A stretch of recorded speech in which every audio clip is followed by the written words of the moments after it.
What is going on, guys, and welcome back to another theory with your host, as always, K-Mac Time. Now, today we have a very interesting theory on Batman the Dark Knight, saying the Joker is actually the hero of those movies. And when I first read this, I was like, that can't make any sense, but then I read it, and it makes actually a good amount of sense and made me think about this movie in a whole new light. So without further ado, let's go ahead and jump right into this theory. Now, although the Joker is a lying psychopath, he is actually the hero of the Dark Knight, according to this theory. Now, before the Joker, Gotham was a mess. The entire sections of the city were closed off due to madness, organized crime ran rampant, and the majority of the city officials were wildly corrupt. The city tolerated a renegade vigilante who ran around wearing a rubber suit.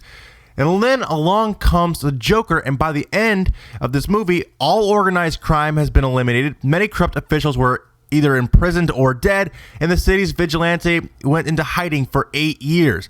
This was all part of the Joker's masterful plan. Now, the thing that everyone must realize about the Joker is that despite his claims otherwise, he really is the man with the plan throughout this entire film. The very first thing we see the Joker do is rob a mafia-controlled bank, eliminating the entire team of expert bank robbers who helped him pull it off. Of course, the robbery wasn't about the money, it's about luring Luau out of hiding, preferably with all the major crime families' collective money. This works beautifully as the Joker predicts Batman goes to Hong Kong to extradite Luau. Now that Luau is in a safe place, which the Joker can amazingly access with ease. This, of course, is just the plot of the film, but Joker's playing it amazingly, murdering key criminals and corrupt officials that could help insulate those at the top. Now, at this point in the movie, we honestly have three men battling for Gotham's quote-unquote soul, as the Joker puts it, but Dent and Wayne are simply playing into the Joker's greater plan. This even extends to the Joker's threats to destroy a hospital. With Batman and Gordon's help, the Joker helps them rout out corruption and the police officials that were corrupt. Dent even kills some of these officers later in the film. Gordon's promotion too did a major service to Gotham.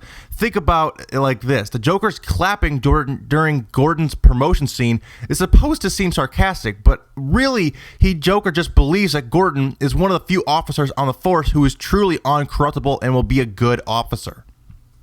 So by this point in the film, the Joker has a pretty clear path to get rid of organized crime problem and the corrupted officials problem, but the vigilante problem still remains.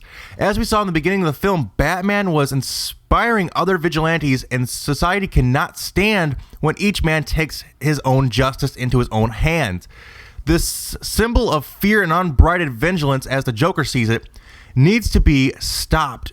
Not killed, but stopped. If he were killed, he would just become a martyr and his symbol would live on. Of course, since Dent was a far better symbol for the city, he would be a far better martyr, as we all know. Now, I don't really know if the Joker actually intended for Harvey to be so physically scarred by the explosion from which Batman saved him, but it is certain that he wanted Harvey to feel the full pain of Rachel's death, which is why he purposely tells Batman to go to the wrong address.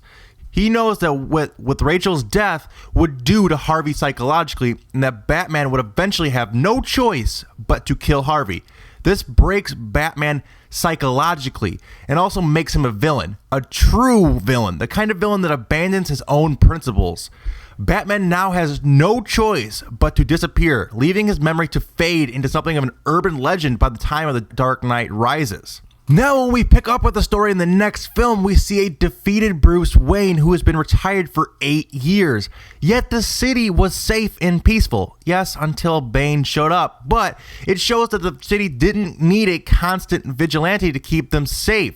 The Joker shows Batman the error of his ways, but does so in a totally devastating way. Now, by the end of the film, Gotham is actually clean, and it wasn't because of Harvey, who died too soon to do any good, except maybe become a martyr, and it wasn't because of Batman either. Gotham was safe because the Joker had cleaned up the streets. He eliminated the corrupt police, he destroyed organized crime financially, and uplifted Gotham's spirit. He even got rid of the flying pest that had been corrupting Gotham ever since he declared himself its protector. Now that, in my eyes, makes the Joker the actual hero of the movie and it blew my mind when I read this theory. I want to thank the author of this theory, Generalizely. I probably pronounced that wrong, but I will leave a link down to the original post of this theory on Reddit. You guys can go read that. Make sure you guys tell him thank you for writing this awesome fan theory. Give him all the upvotes in the world, so he really deserves it. Also, make sure you guys smash that like button. It's really appreciated when you guys do that. If we get to 600 likes, drop out next week's theory a day early. Also, subscribe if you like what you see around here and you want to see more of this in your sub box. Feel free to subscribe. Check me out on Facebook, Twitter, all that kind of fun stuff. But until next time, guys, take it easy. Remember, this came at time somewhere. I will speak with you again shortly. Peace out.